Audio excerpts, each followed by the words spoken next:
Welcome to Grit and Gravitas with Ann and Annie, bringing you savvy, spirited stories of success. We're excited to deliver 30 minutes of inspiration, impact, and goodness. We'll be bringing you guests and friends from around the country who have very special work and personal journeys. I'm Ann Dieter Gallagher, your co-host with Annie Carnathan, and this is Grit and Gravitas. Let's go!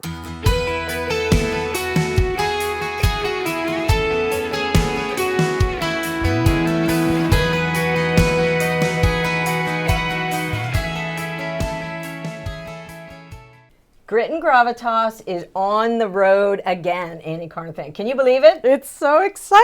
Woo! So I said we're too early in the day for champagne, but we do have a major celebration, a major announcement. As our guest today, Mike Wilson, President and CEO of Members First Federal Credit Union.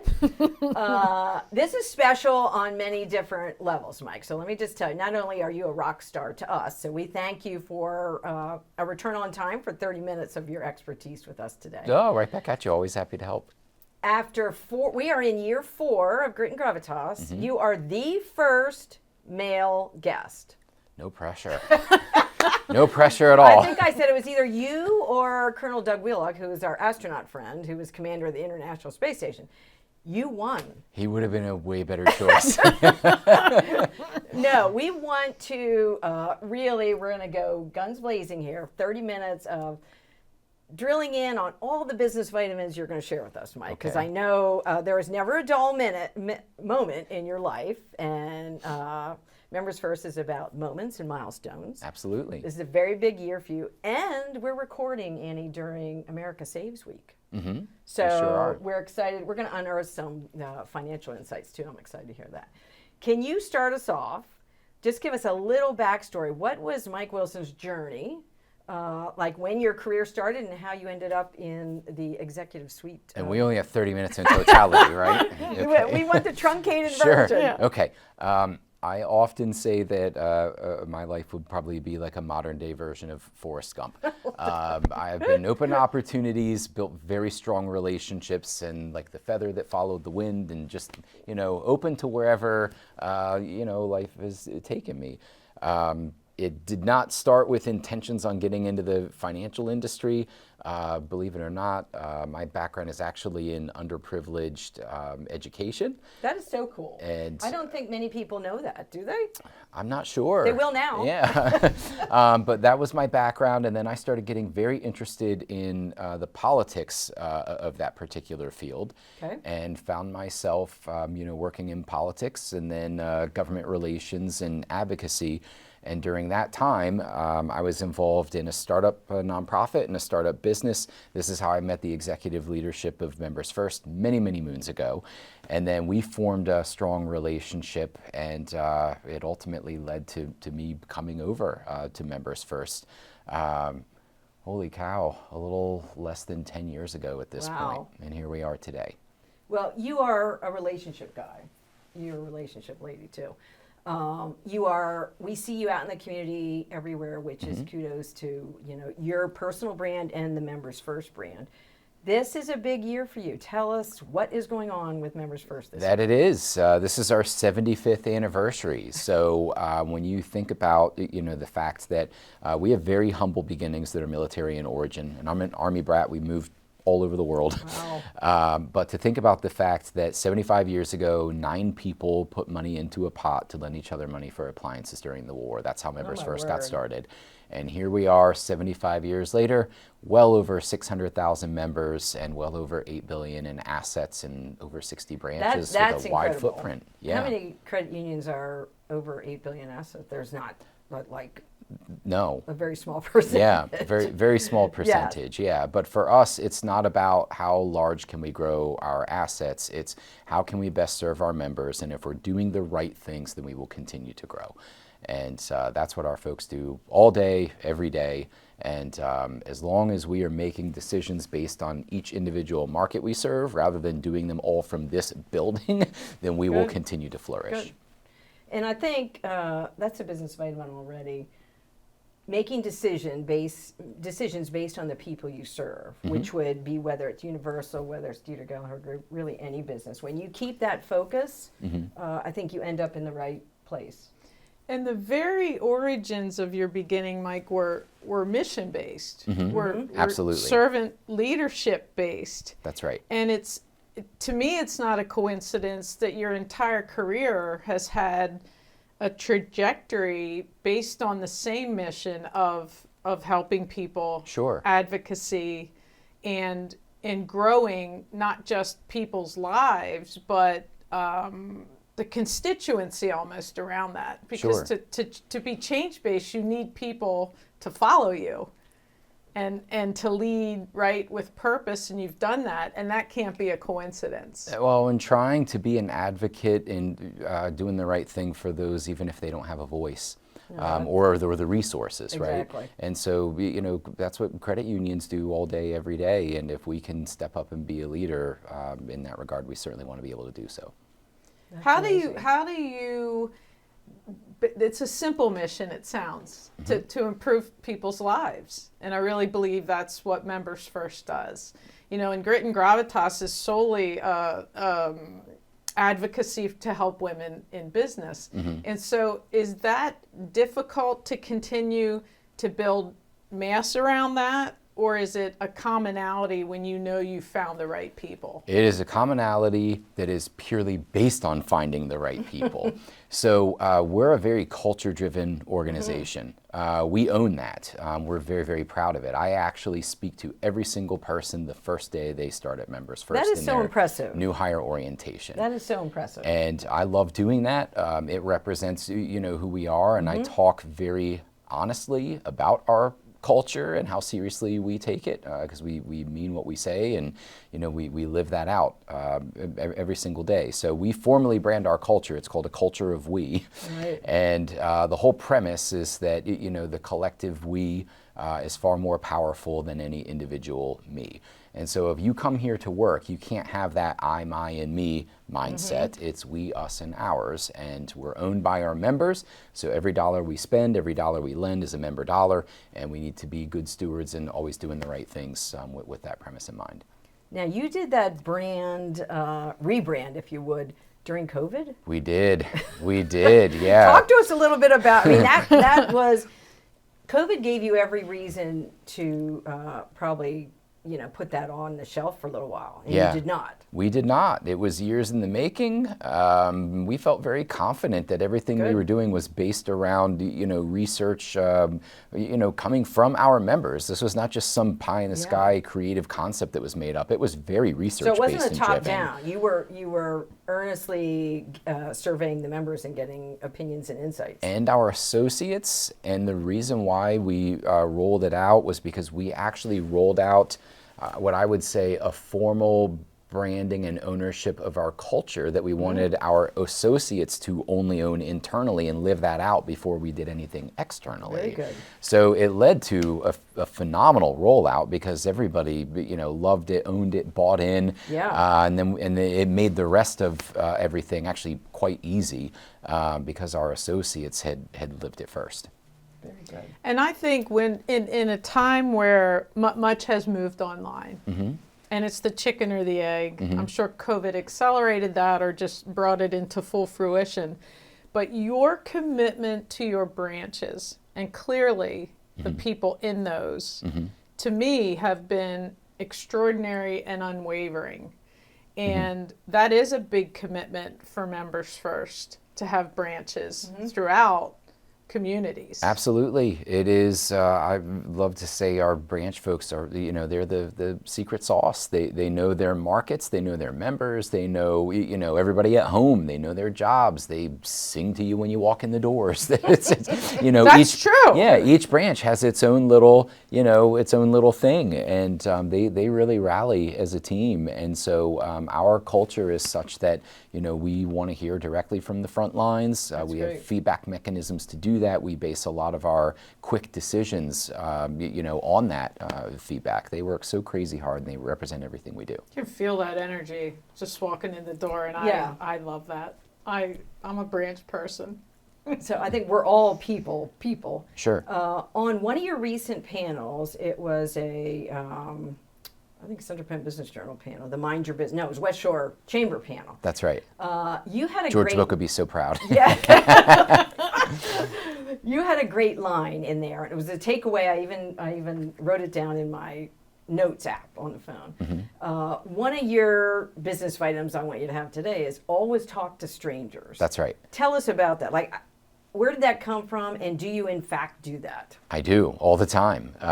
So I always say if I ever wrote a book, that would be the title of it.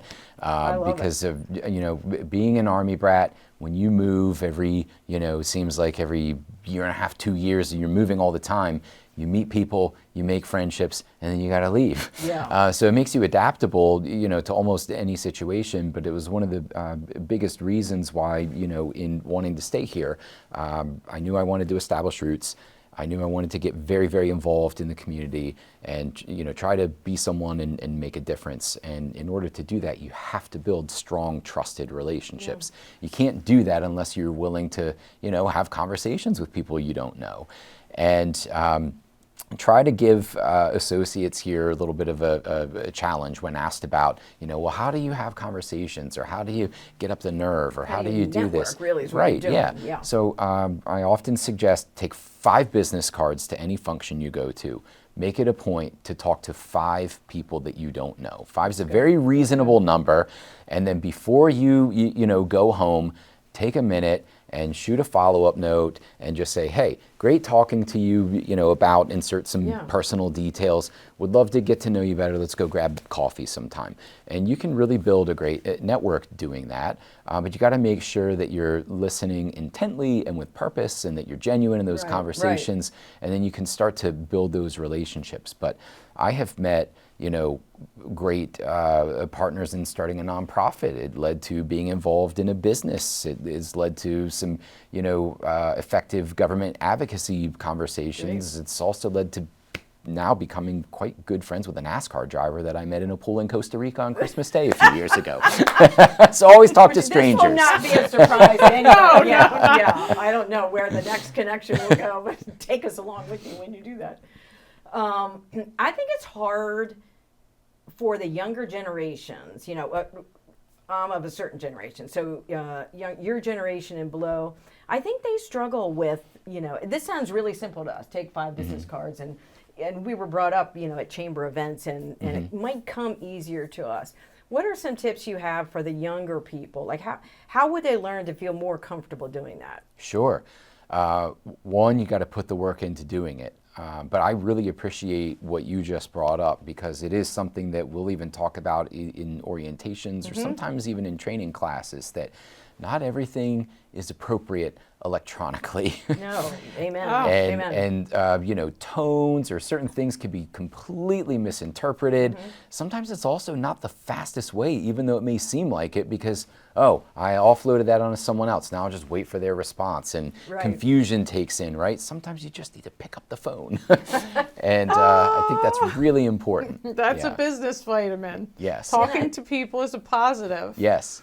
And I think not only are relationships formed, but again, when you're having difficult conversations with people, and if you're doing that, God forbid, through text, and the emojis mean one thing, and people are inferring a tone there, which may or may not be present, but that just underscores the importance of in-person. Sure. There's obviously opportunities for remote work, but I don't think we can, overemphasize the power of an in-person workplace and a place for people to work together, learn more about each other, even on the personal side. But I think having those difficult conversations is much more successful when you're in person. I agree with you. In my personal opinion, I also believe there is a correlation to people that are willing to come into the office, be accessible, build those relationships. Those are aspiring leaders.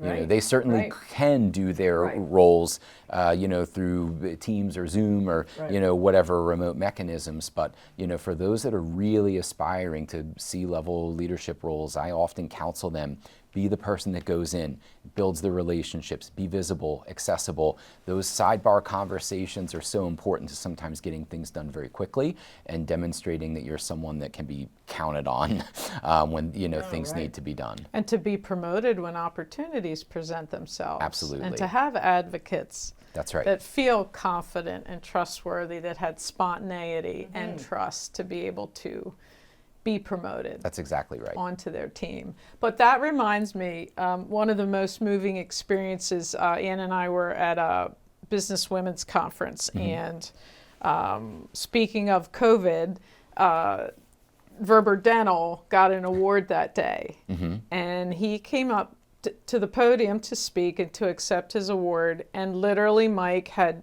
just tremendous gratitude and thanks specifically for Members First, for Joe Beck and all the entirety of Members First in the audience for literally saving his business during COVID.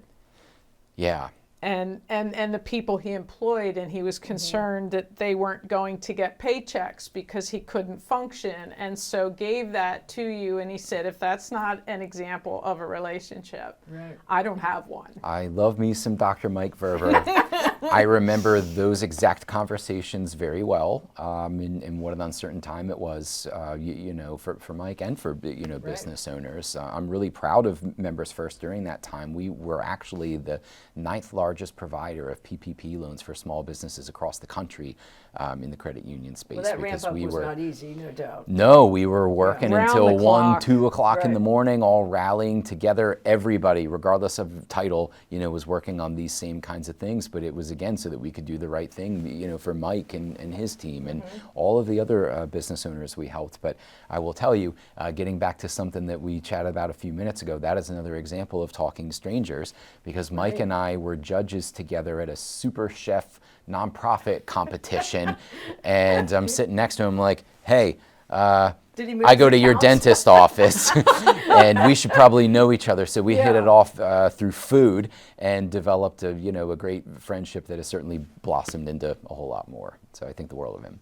Well, I think, on the PPP conversation, it was one of the big advantages for small business to know their, financial institution. To be able to, when you talk huge. relationships and you talk about going into the branches, if your bank or credit union was, one of the behemoths, or wasn't, not that Members First isn't, or wasn't local, that you could actually know your advisor, your associate, or whatever. The fact that we could pick up the phone and text, someone at Members First it really was a decision whether you would survive or not survive, because there wasn't 3 months to figure it out. Right.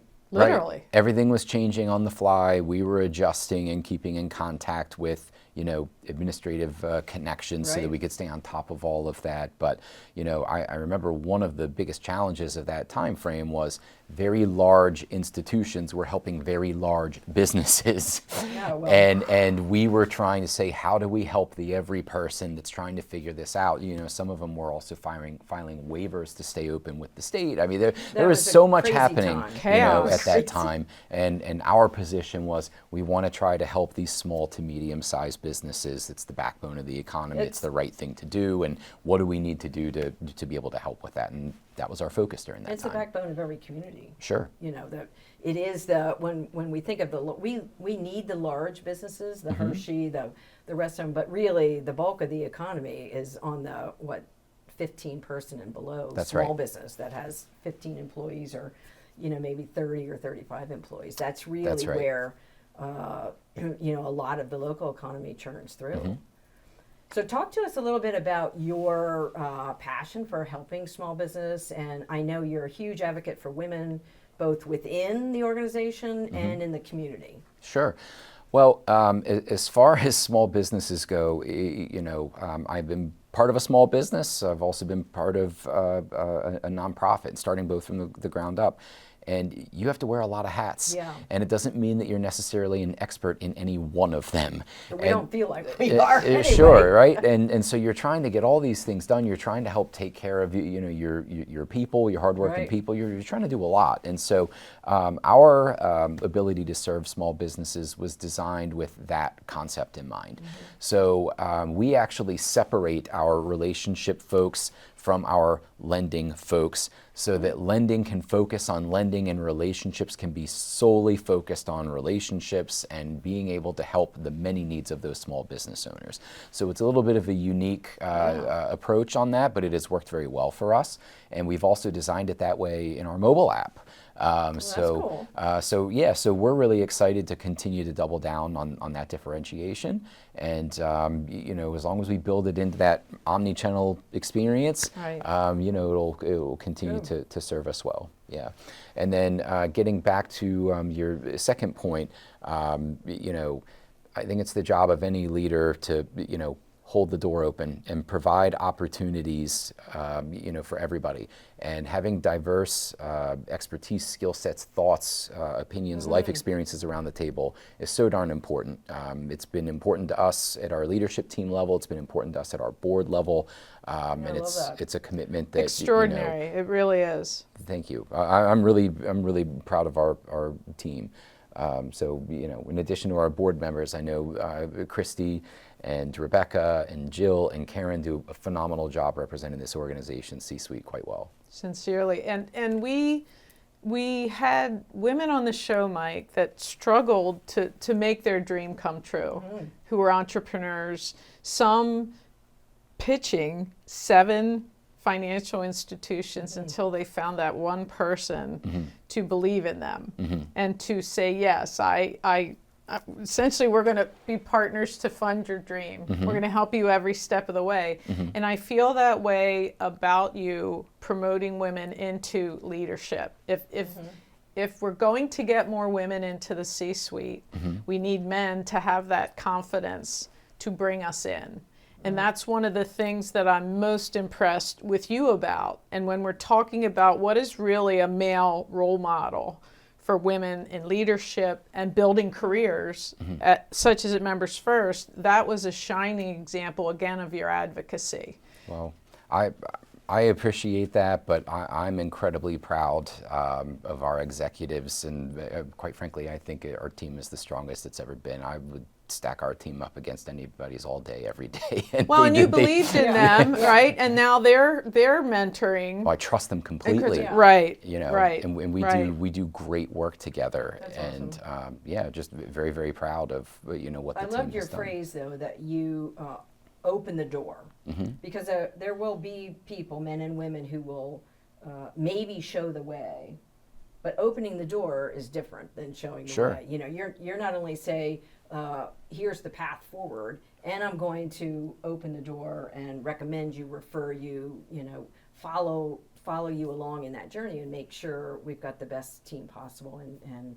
And you've often said that women, we can't reach greater numbers until more of the C-suite, which is largely, I don't know, have the statistic now, probably still 75% but it's male dominated, right? Without those at the top really opening the floodgates and saying, here's an opportunity, and that really means everything.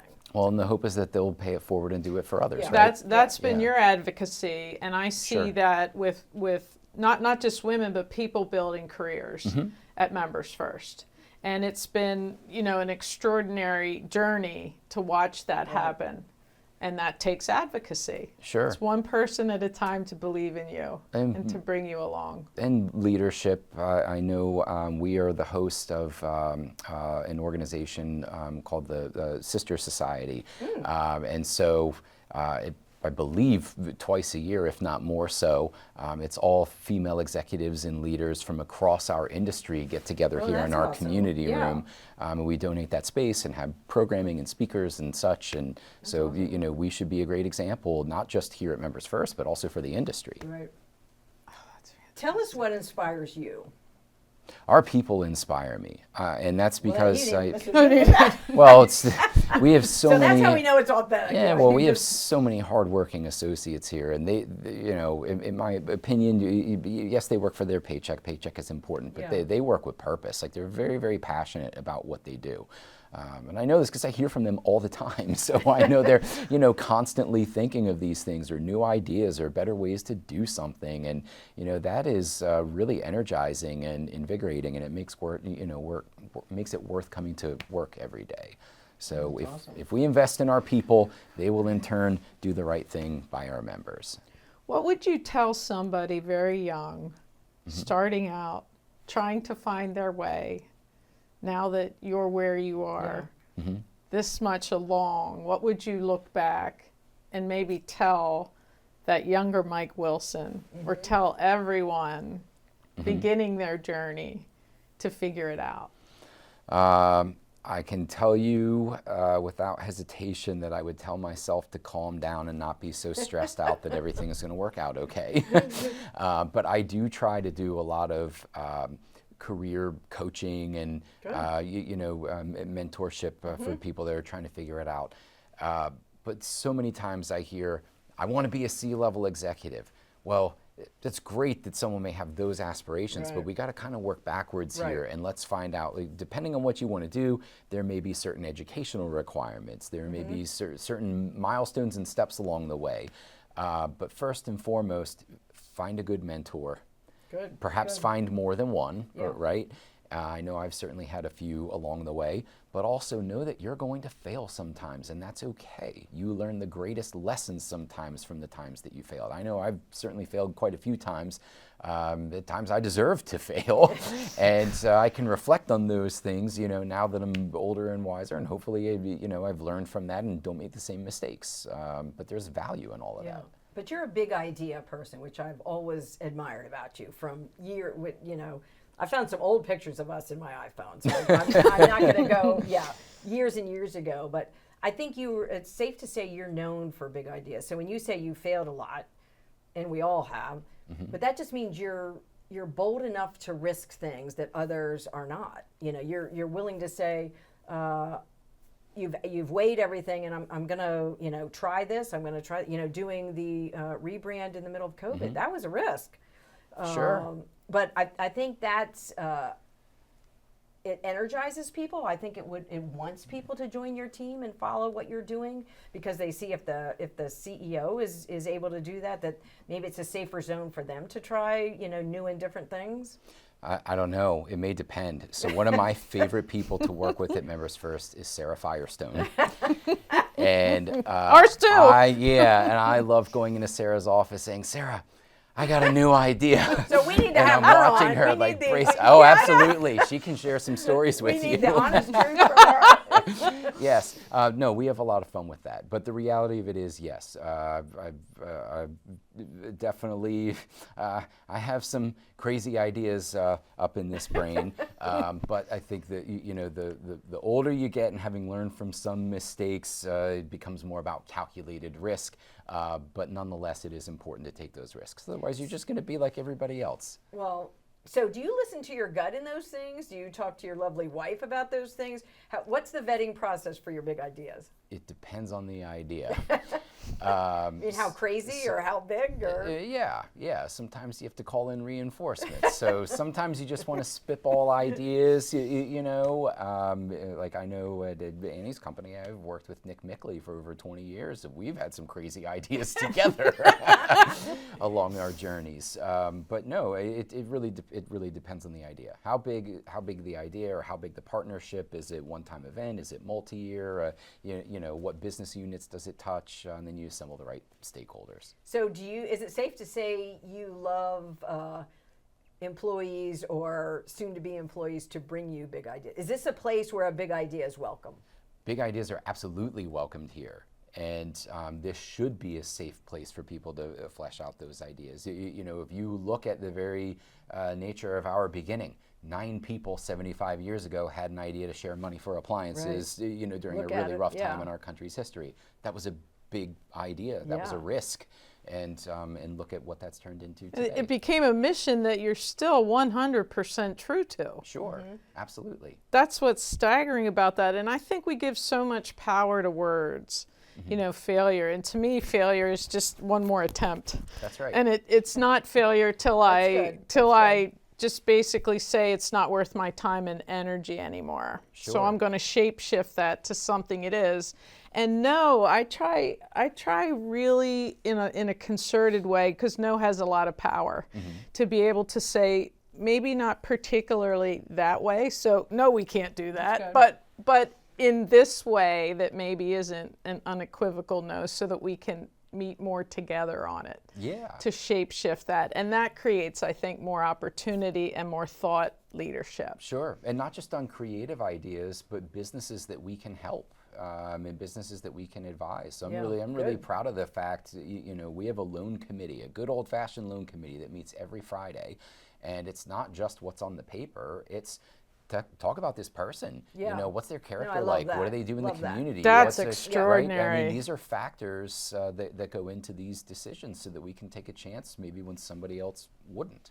And Well, that's this who we are. sounds like, Mike, we had Jillian Byerly on with Girls on the Run, and her comment was, it wasn't no, it was not yet. And so bringing the ideas here, you know, bringing new people here, it wasn't a no today, because that word does have power. Yeah, no and failure, it just Yeah. stop, right? And it Yeah. doesn't keep the flow going. So I think it's just filled with possibility. Sure. So what's we're gonna close here.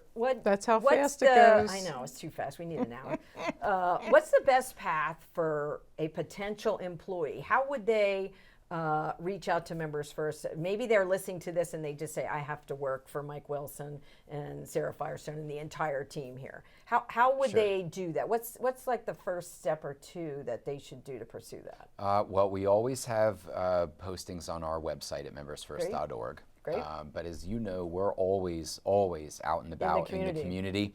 And I am a huge fan of in-person recruitment because you get Love to it. know people and their inherent, you know, personality and their traits.